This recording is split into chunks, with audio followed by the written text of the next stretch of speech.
قابل صد احترام علماء کرام، اتحاد القرآ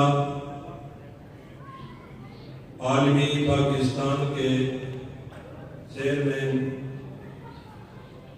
جناب قاری محمد زمان عثمانی صاحب، جنرل سیکرٹری حضرت مولانا محمد ابو بکر حمید صابری صاحب، میرے دائیں بائیں علماء کرام، میں نے قرآن مجید کی ایک آیت کا حصہ تلاوت کیا ہے جس میں اللہ نے 3 باتوں کا ذکر کیا ہے،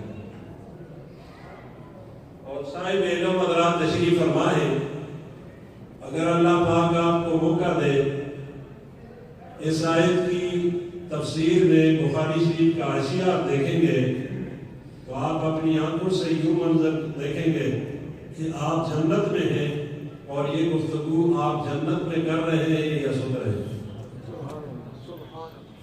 اللہ نے 2 باتوں کا ذکر فرمایا ہے، الا لہ الخلق والامر، اے کائنات کے انسانوں یہ پیدائش بھی اللہ کی ہے، دیکھو غور کرو، اور یہ جتنی چیزیں پیدا کی ہوئی ہیں یہ ختم ہونے والی ہے۔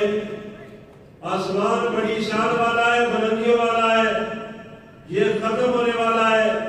سورج دن کو چمکتا ہوا شان والا ہے، روشنی دینے والا ہے، یہ ختم ہونے والا ہے۔ چاند رات کو ٹھنڈی روشنی دینے والا ہے، یہ ختم ہونے والا ہے۔ ہر مہینے کے بعد اس کا تغیر اور تبدل اس بات کی دلالت دیتا ہے کہ یہ ختم ہونے والا ہے۔ یہ زمین اس طرح نہیں رہے گی، یہ ختم ہونے والی ہے۔ یہ بلندیاں پستیاں ختم ہونے والی ہیں۔ اللہ نے دوسرا جملہ کہا والامر، ایک اللہ کا امر اور حکم ہے، وہ ختم نہیں ہونے والا۔ اس امر میں اللہ کا کلام آتا ہے جسے قرآن مجید کہا جاتا ہے۔ یہ قرآن پاک ہمیشہ رہے گا، یہ ختم نہیں ہوگا، قیامت تک تو اس دنیا میں رہے گا، اور قرب قیامت کو جب اسے اٹھا لیا جائے گا، محفوظ کر لیا جائے گا، جہاں سے مہمان آیا تھا وہاں چلا جائے گا، پھر یہ جنت میں بھی پڑا جائے گا، نصیب والے وہاں بھی سنیں گے۔ اللہ کرے کہ وہ منظر ہم اپنی آنکھوں سے دیکھیں، کانوں سے سنیں، کہہ دو آمین۔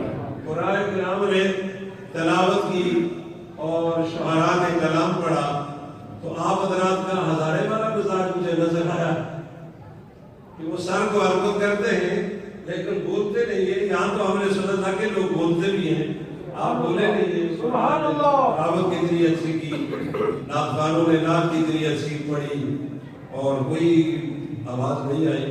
شاید بارش کی وجہ سے وہاں کا رخ ہوا ادھر آ گیا، آپ کے اوپر بھی اثر ہو گیا، کہہ دو سبحان اللہ۔ میں جلدی میں باتیں کہنا چاہتا ہوں۔ ایک دفعہ نبی پاک صلی اللہ علیہ وسلم کے پاس حضرت ابو بکر صدیق تشریف لائے۔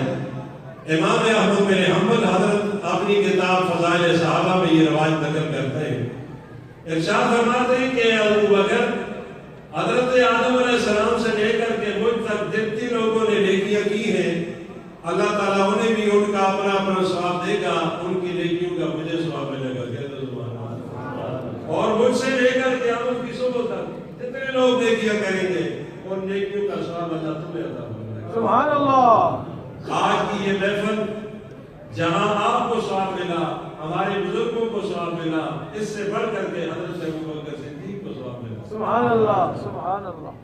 انہوں نے درخت لگایا، ہم تو پھل کھا رہے ہیں، پھل کھانے والے کو پھل کا فائدہ ہے، درخت لانے والے کو درخت کا فائدہ ہے۔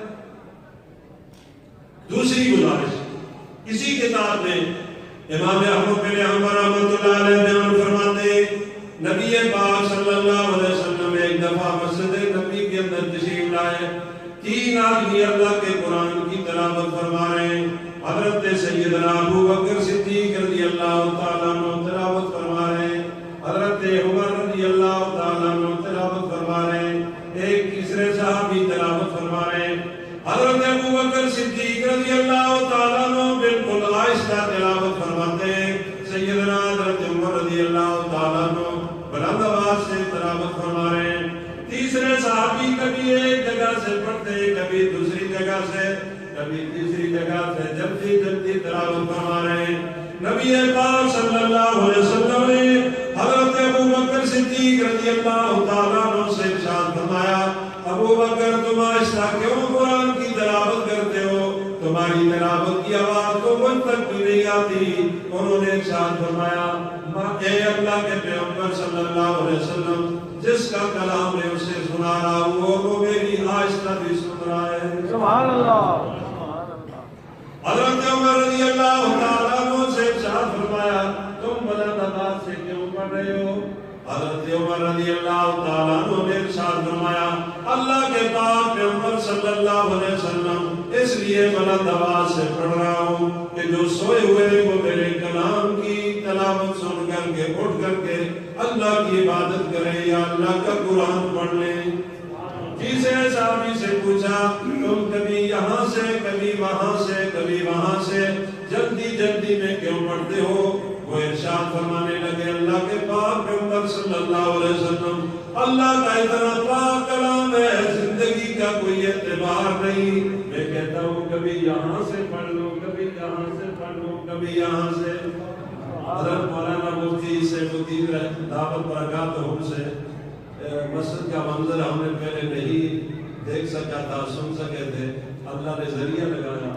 مولانا صاحب ندیم صاحب آخری بات کہہ کر کے میں اپنے موجودہ وقت کے اوپر اپنی بات کو سمیٹ دیا۔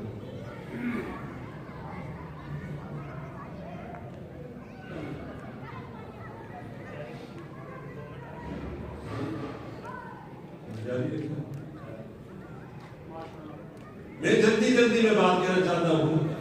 تیسرے صحابی سے جب سنا گیا کہ اللہ کے پیغمبر علیہ السلام زندگی کا کوئی پتہ نہیں ہے، میرے باپ نے مجھے یہ بات سمجھائی کہ بیٹے زندگی کا سا ہے، اس کا کوئی تو سا نہیں ہے۔ ابھی یہ قاری صاحب کے کسی کی آواز آ رہی تھی کہ قرآن مجید پڑھا، قرآن نماز پڑھی، تلاوت کرتے ہوئے دعا کرتے ہوئے چلے گئے، یہ تو نصیب والا ہے۔ ایسی بہت تو قسمت والوں کو ملا کیا کرتی ہے۔ مجھے قرآن کا خطیب نظر آ گیا، میری آنکھوں کے سامنے ہے، ملت اسلامیہ نے امیر شریعت سید عطا اللہ شاہ صاحب بخاری جیسا خطیب نہیں دیکھا، اور نہ مجھے اندازہ ہے کہ دیکھ سکیں گے۔ اور اس کے بعد ہم نے اپنی زندگی میں خطیب اسلام حضرت مولانا محمد ضیاء القاسمی جیسا خطیب نہیں دیکھا۔ اور وہ ارشاد فرماتے تھے موت کے وقت زمزم کا پانی بناؤ، زمزم کا پانی بناؤ۔ ساری عمر کے اندر کہتا رہا، نہ جس کا رنگ بدلے نہ ذائقہ نہ خوشبو۔ اور ساتھ ساتھ یہ کہا کہ میں کلمہ پڑھتا ہوں تم میرے ساتھ کلمہ پڑھو۔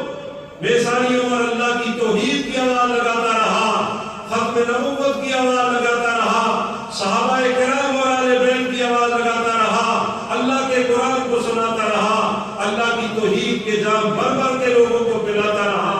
آج تم دعا رکھو، میں اللہ کی توحید اور نبی پاک صلی اللہ علیہ وسلم کی رسالت میں موت لے کر کے دنیا سے جا رہا ہوں۔ بہت ہو گئے ایسی حضرات محترم، آخری بات آپ سے کہنا چاہوں گا، نبی پاک صلی اللہ علیہ وسلم نے ارشاد فرمایا، دنیا والوں عزت چاہتے ہو اس قرآن کے ساتھ ملے گی، اور اگر کسی کو ذلیل اللہ کرے گا تو قرآن سے کاٹ کر کے چھوڑ دے گا۔ حضرت حمزہ کو عزت ملی قرآن کی وجہ سے، حضرت بلال کو عزت ملی قرآن کی وجہ سے، حضرت صہیب رومی کو عزت ملی قرآن کی وجہ سے، ابو جہل جیسا ابو لہب جیسا ذلیل ہوا قرآن کی وجہ سے۔ قرآن سے کٹے ذلیل ہو گئے، جو قرآن کے ساتھ جڑے وہ عزت دار ہو گئے۔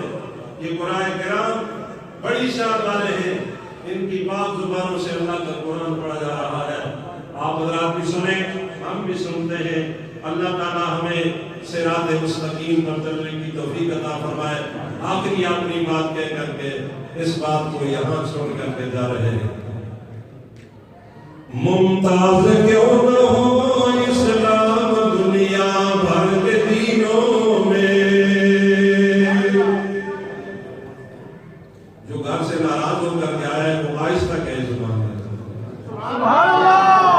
ماشاءاللہ، اسلام آباد والے لوگ بات سمجھتے ہیں، مولانا ادریس ولی صاحب بھی تشریف لے آج جزاک اللہ۔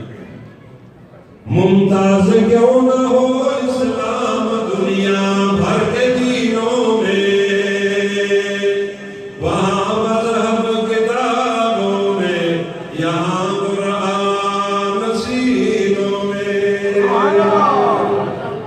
اللہ تعالیٰ ہمیں قرآن پاک کی خدمت کرنے کی توفیق عطا فرمائے۔